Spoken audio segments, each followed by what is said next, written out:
So hello everyone, आज का stock है एलेम्बिक लिमिटेड। आज हम लोग एलेम्बिक लिमिटेड के बारे में डिस्कस करेंगे। हम लोग उनके फंडामेंटल पॉइंट देखेंगे, जो प्राइस एक्शन क्या है, इनसाइडर क्या है, टारगेट, और ये स्टॉक क्यों लिया है हम लोग ने।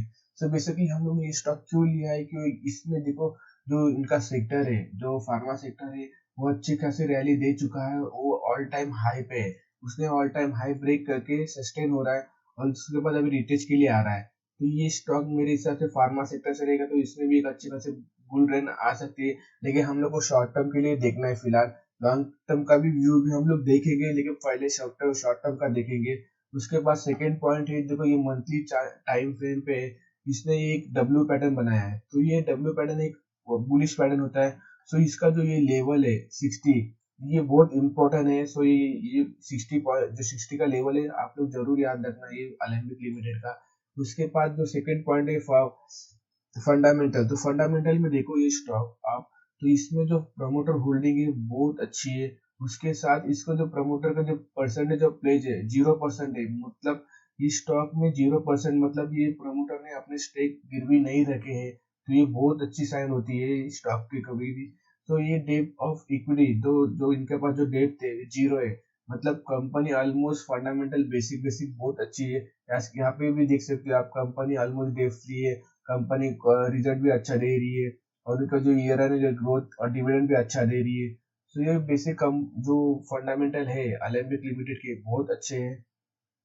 उसके साथ आप लोग ईयरली देखते हो, तो ये क्वार्टरली जो रिजल्ट है उसके भी अच्छे है। मतलब इसके साथ जो मैं ईयरली भी देख लेता हूँ, जो मार्जिन रेशियो है इसका देखो बहुत अच्छा बढ़ रहा है, मतलब 32% बढ़ रहा है। उसके साथ जो ये जिन्होंने ये सबसे बेस्ट पॉइंट है, जो बोरोइंग्स, मतलब कंपनी पहले उसका समझो एक एक्सपांड कर रही है बिजनेस, तो उसके लिए कंपनी लोन लेती थी, लेकिन अभी कंपनी ने लोन लेना बंद किया है। और जो उनके कैश ऑपरेशन से जो कुछ भी पैसा जनरेट हो रही है, उनसे ही वो लोग एम्प्लॉय का जो कुछ पेमेंट रहता है, मतलब एक्सपांड करना है बिजनेस, तो वो सब कैश ऑपरेशन से ही लेती है। मतलब कंपनी ऑलमोस्ट बोरोइंग्स नहीं लेती है, तो ये बहुत गुड साइन है। बहुत कम स्टॉक रहते हैं कि कम बोरोइंग्स, बहुत कम स्टॉक में लेते हैं, मतलब कंपनी लेती है। तो उसके साथ जो प्रमोटर होल्डिंग है, उनकी प्रमोटर होल्डिंग भी काफी अच्छी मेंटेन करके रखा है। जिनका जो प्रमोटर होल्डिंग है 70, जो को दिसंबर 20 में 74 थी, 70.41। उसके बाद उन्होंने बढ़ा के कंसिस्टेंटली वो एक ही लेवल पे है। तो ये फंडामेंटली स्टॉक बहुत अच्छा हुआ है। तो उसके साथ हम लोग नेक्स्ट पॉइंट प्राइस एक्शन देखते हैं। तो प्राइस एक्शन में आपको डेली टाइम फ्रेम में दिखाता हूँ, तो यहाँ पे देखो ये एक रेजिस्टेंस है, जो प्रीवियस रेजिस्टेंस है। कंपनी बार बार ये जो प्रीवियस रजिस्टर है उसको हर टाइम टच करी थी, first time, second time, third time, fourth time, fifth time और सिक्स टाइम विद कंसोलिडेशन। जब कंसोलिडेशन के साथ ब्रेकआउट हो रहा है, तो ये स्ट्रॉन्ग ब्रेकआउट माना जाता है। जिसका जो एक लेवल है 80 लेवल, मतलब 80 रुपीज को जो कंपनी बार बार टेस्ट कर रही थी लेकिन ब्रेक नहीं कर पा रही थी, अभी रिसेंटली उसे ब्रेक करके रिटेस्ट हो रही है। तो मतलब ये स्टॉक फिलहाल के लिए 80 लेवल इसके लिए बहुत इंपॉर्टेंट है।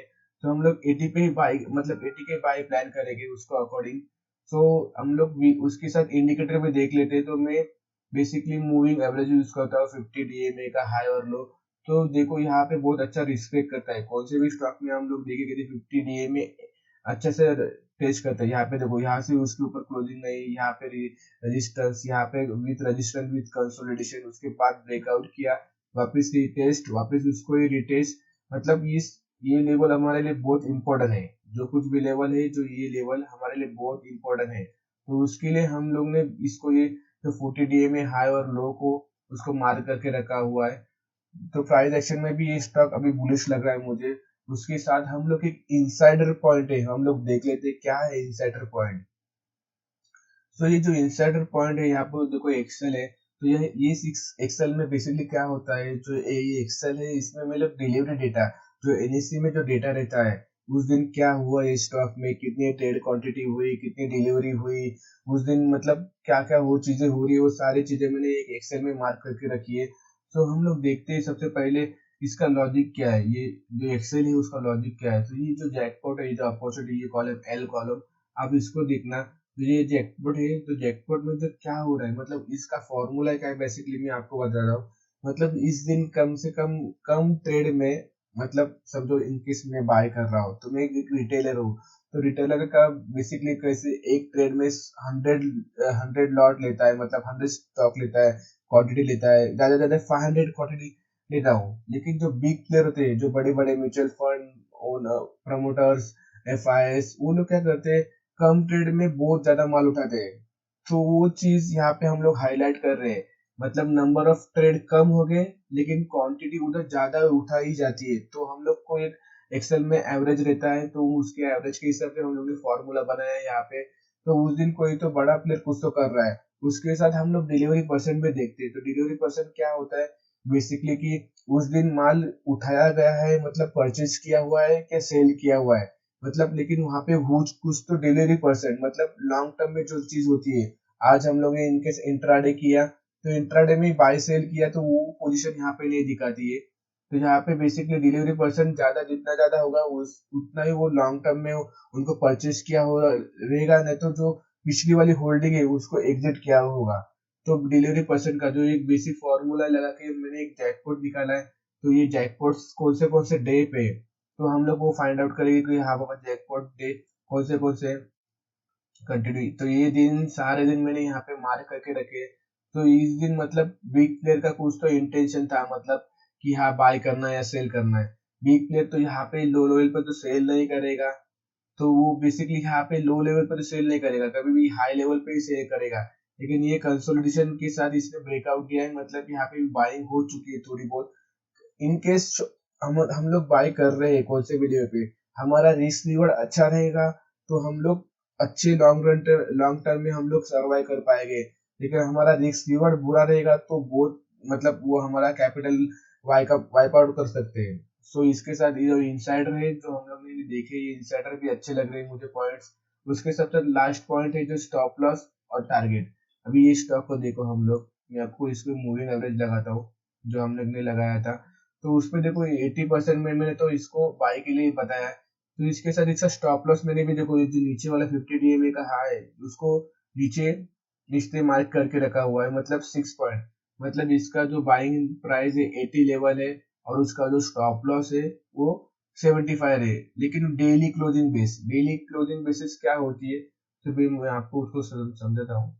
तो यहाँ पे ये इनकेस ये यहाँ पे एक्सटेंड हुआ है, इनके स्टॉक समझो यहाँ पे आया, इसके बाद सपोर्ट ले रहा है, सपोर्ट ले रहा है।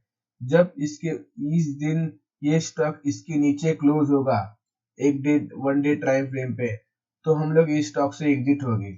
तब तक हम लोग ये स्टॉक को होल्ड करेंगे, और जिसके बाद ऊपर जाके हम लोग जैसे ये प्राइस हम लोग का टारगेट है वो हिट होने के बाद फिर हम लोग इस स्टॉक से एग्जिट होंगे। अभी मैंने ये स्टॉक का जो टारगेट है वो कैसे मार्क किया वो भी बताता हूँ मैं आपको। देखो यहाँ पे जो प्रीवियस जो चार्ट है, यहाँ पे देखो ये हमेशा ये प्राइस पे आके सपोर्ट कर रहा था, सपोर्ट देन ब्रेक। अभी ये जो सपोर्ट है हमारा पहला, अभी ये हम लोग के लिए रजिस्टर हो जाएगा 100 रुपीज का लेवल। तो उसके लिए मैंने इसको मार्क किया है। तो 80 लेवल पे बाय करना है और 100 पे शॉर्ट टर्म के लिए हमको इसको एग्जिट करना है, और हमारा स्टॉप लॉस रहेगा 75, लेकिन क्लोजिंग बेसिस पे। आप लोग इतना याद रखना। तो ये वीडियो अच्छा लगा तो लाइक और सब्सक्राइब करना, और आपके फाइनेंशियल एडवाइजर से पूछ के ये स्टॉक में इन्वेस्ट करना। Thank you very much.